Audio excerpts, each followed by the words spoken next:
பரந்தூர் விமான நிலைய திட்டம் கைவிடப்படுவதாக அறிவித்ததால் அது தமிழ்நாட்டிற்கு செட்பேக் என்று கூறுகிறார்களே, தமிழ்நாட்டுக்கு சேட் டே அப்படின்லாம் சொல்லி கொடுக்குறாங்களே, வருத்தமான நாள், துக்கமான நாள் அப்படிலாம் சொல்றாங்க சோசியல் மீடியாஸ்ல, சமூக வலைதளங்கள்லாம். இது உண்மையா அப்படின்னு சொல்லி கேட்டிருக்காங்க. சரி, ஆக்சுவலா இது செட்பேக் அப்படின்னு சொல்ல முடியாது. இது ஒரு சிலருக்கு செட்பேக்கா இருக்கலாம், தமிழ்நாட்டுக்கு செட்பேக் கிடையாது. யாருக்கு செட்பேக் அப்படின்னா, பரந்தூர்ல ஒரு விமான நிலையம் வரும் அப்படின்னும், அந்த நம்ம வர வைக்க போறோம் அப்படின்னும், அதனால அங்க இருக்கக்கூடிய சுத்தி இருக்கக்கூடிய நிலம்லாம் விலை ஏறும் அப்படிங்கிறதுனால அதுக்காக அந்த இடங்களில் நிலங்களை வாங்கியவர்கள், முக்கியமாக இந்த மாதிரி ஒரு ப்ராஜெக்ட் வர்றது அப்படிங்கிறதுனா அப்போ யாருக்கு முன்கூட்டியே தெரியுங்கிறத நீங்களே யூகிச்சுக்கோங்க. அப்போ அந்த ப்ராஜெக்ட் அங்கே வருது அப்படின்னா சுற்றி இருக்கக்கூடிய பகுதிகளில் நிலத்தை வாங்கி போட்டவர்கள், அதனால இப்போ ஒரு ஏர்போர்ட் வந்துருச்சு, இப்போ ஒரு ஏக்கர் இடம் நிலம் 3 லட்ச ரூபாய்க்கு முன்னாடி வாங்கியிருக்கோம் அப்படின்னு வச்சுக்கோங்க.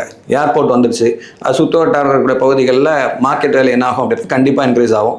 அப்போ 3 லட்ச ரூபா அப்படிங்கிறது எவ்வளோ ஆகிடும் அப்படின்னா 30 லட்ச ரூபா கூட ஆகிடலாம். இல்லை அப்படின்னா சம்டைம்ஸ் அது 3 கோடியாக கூட ஆகிடலாம். அப்படி இருக்கும்போது ஒரு 10 வருஷத்துல அதில் இது மூலமாக நிறைய வருமானத்தை நம்ம பார்க்கலாம் அப்படின்னு நினைத்தவர்களுக்கு இது செட்பேக் அப்படின்னு தான் சொல்லணும். அவங்களுக்கு தான் அது சேட் டே அப்படின்னு சொல்ல முடியும். இது தமிழ்நாட்டுக்கு முக்கியமாக தமிழக மக்களுக்கு இது டெவலப்மெண்ட்டுக்கு எதிரான நாள்லாம் இல்லை, நல்ல அறிவிப்பு தான் தமிழ்நாட்டினுடைய முதலமைச்சர் அவர்கள் கூறியது. இது ஒன்றும் தமிழ்நாட்டிற்கு ஒரு முன்னேற்றத்திற்கு இடையூறாக இருக்காது. விமான நிலையம் பரந்தூரில் தான் அமைக்கணும்னு அவசியமே கிடையாது. தமிழ்நாட்டினுடைய எந்த பகுதியில் வேணாலும் விமான நிலையம் அமைக்கலாம். முக்கியமாக சென்னையில் வேணும் அப்படின்னா சென்னையில் எந்த பகுதியில் வேணாலும் அமைக்கலாம். அதுக்காக தமிழக முதலமைச்சர் விரைவாக நடவடிக்கை எடுப்பார் அப்படின்னு நினைக்கிறோம்.